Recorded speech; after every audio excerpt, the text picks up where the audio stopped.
I walked into one of my own hotels dressed casually and tried to check in unannounced, only to have the manager dismiss me with, "This hotel isn't for working-class people," without even asking my name or realizing I was the owner. I didn't argue, but quietly stepped out, pulled out my phone, and made a call, already determined to get my revenge in the worst way possible. Before we start, smash the like button and make sure to subscribe if you haven't, and hit that notification bell so that you won't miss any new stories. The next day, I returned dressed in my sharpest formal suit, the sound of my polished shoes striking the marble floor commanding attention as I walked through the lobby. The very manager who had dismissed me so easily before now looked at me with widened eyes, a mix of respect and curiosity, while the staff whispered among themselves. Without a word, I simply gave a nod and strode confidently toward the front desk. The receptionist politely asked how they could make my stay more comfortable, their newfound warmth a clear reminder of just how quickly a suit could shift their attitude. With a polite nod,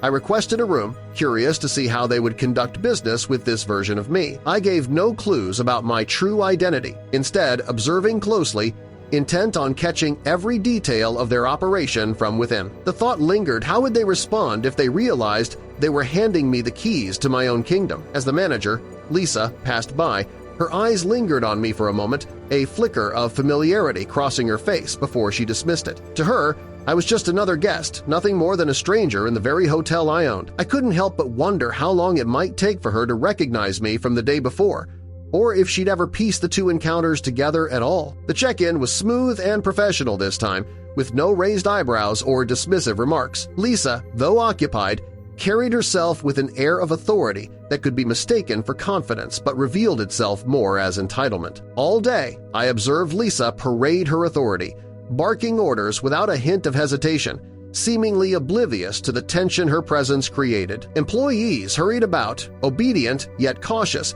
weighed down by the pressure of her expectations. It wasn't long before I saw Lisa's dismissive nature on full display. The guest walked away, frustrated yet unsurprised, as if this kind of neglect was nothing new. When a guest politely asked for something as simple as extra towels, she barely glanced up from her clipboard, brushing them off with a quick promise to handle it later. For a hotel built on the promise of genuine hospitality, this was far from the standard we claimed to uphold.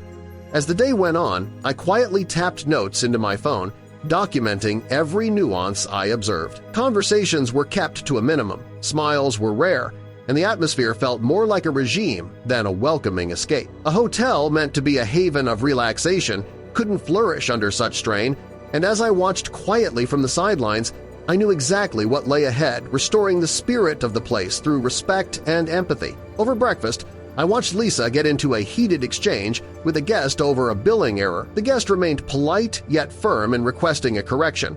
But instead of resolving the matter, Lisa grew defensive, her tone sharp and dismissive. Arms crossed, she argued her point louder and louder until her voice carried across the entire dining area, shattering the calm that should have defined the morning atmosphere. After a tense exchange, the guest finally paid his bill, eager to leave behind the stressful confrontation. Lisa, however, wore a smug expression, as if winning the argument was more important than maintaining a positive guest experience. In the kitchen, I struck up a conversation with James, a chef preparing the buffet. He spoke with calm confidence and humor, offering insights into the breakfast service. As our conversation continued, he revealed that Lisa often cut corners to save money, undermining the quality of the work. "She's always focused on the bottom line," he said with a shake of his head. I reassured James that changes were coming, though I kept the details to myself. By the poolside, Lisa was berating Martin, the lifeguard, over a minor issue with the pool skimmer. Martin endured her sharp words with patience, though it was clear that this type of confrontation was all too common in an environment meant to foster relaxation. As I overheard guests by the pool, it became clear that Lisa's leadership style was impacting their experience as well. "She's more like a drill sergeant than a manager," one woman whispered, revealing the discomfort Lisa's presence caused. The guests, meant to feel at ease, were instead anxious under her watchful eye. Later, I chatted with a cleaning staff member who revealed the pressures of working under Lisa's demanding supervision. "We all feel the pressure," she said, offering a candid view of the daily challenges they faced. In my room, I began planning a team meeting and drafting emails to corporate, detailing everything I'd witnessed and suggesting improvements.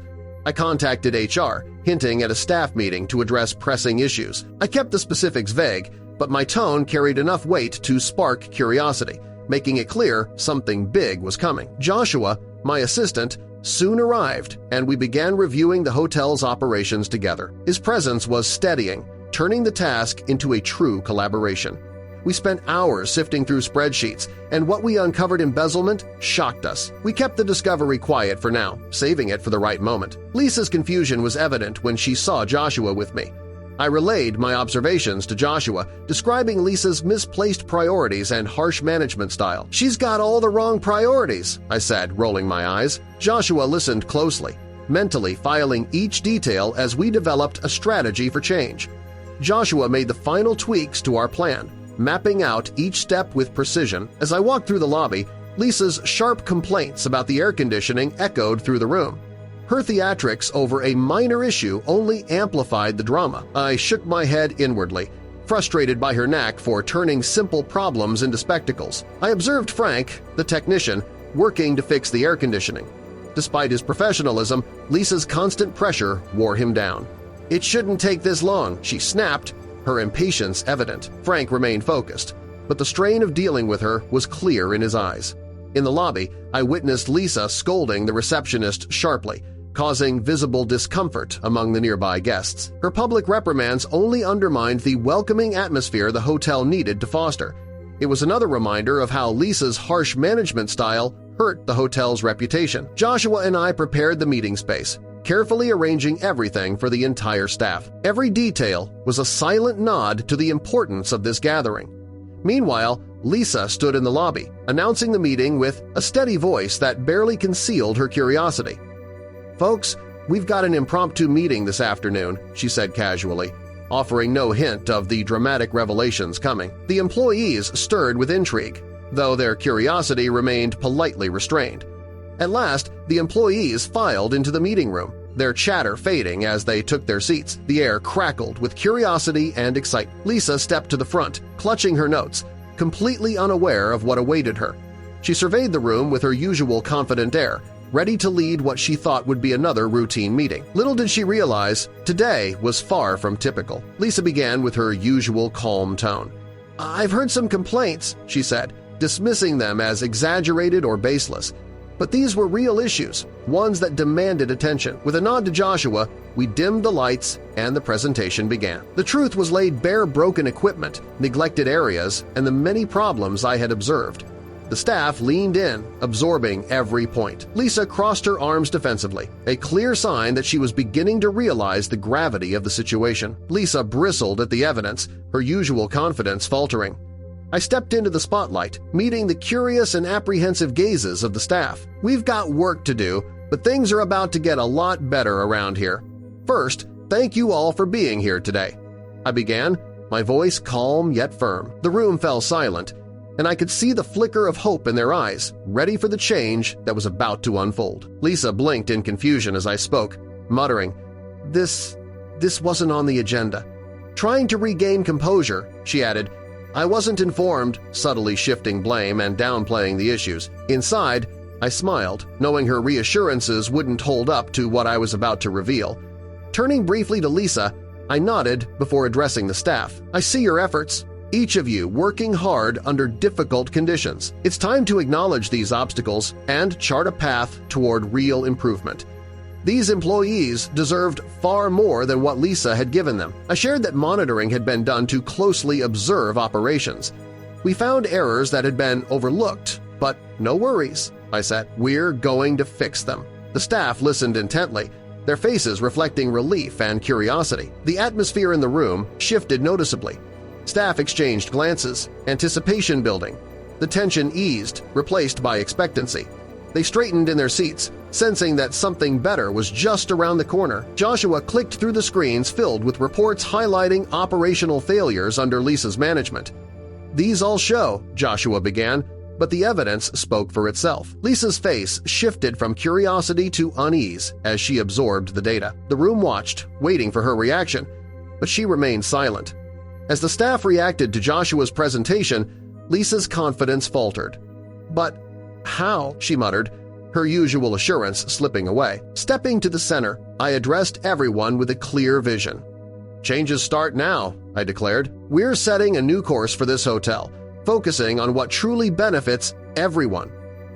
"Let's do this together," I urged, recognizing the team's dedication. Faces brightened, hope sparking in their eyes. This was about collaboration, not just top-down orders. The room responded with nods and quiet applause, ready to embrace the changes ahead. I turned slightly and revealed, "By the way, I'm the owner of this hotel." A stunned silence followed, eyes wide with shock. Lisa's gaze locked onto mine, her mouth slightly open. The truth had shifted the dynamic in the room. "We're rolling out comprehensive plans," I continued. "Transparency, fairness, and mutual respect will be our foundation." The atmosphere transformed, filled with appreciative murmurs. Jesse, one of the chefs, let out a low whistle, and others nodded in approval. This wasn't just talk, it was a shift in workplace culture everyone could believe in. The energy in the room was palpable. "Wow, real changes," one employee whispered, excitement shining in their eyes. The room buzzed with newfound hope, as if a door to a better future had opened. Everyone knew this was the beginning of something genuine. Taking a deep breath, Lisa stepped forward. "Okay, so maybe I can learn from this," she admitted sincerely. Her eyes reflected acceptance and introspection, a recognition that change was needed. She was ready to embrace new measures, and for the first time she seemed genuinely open to the improvements we proposed. This was a turning point for everyone, and she fully understood it.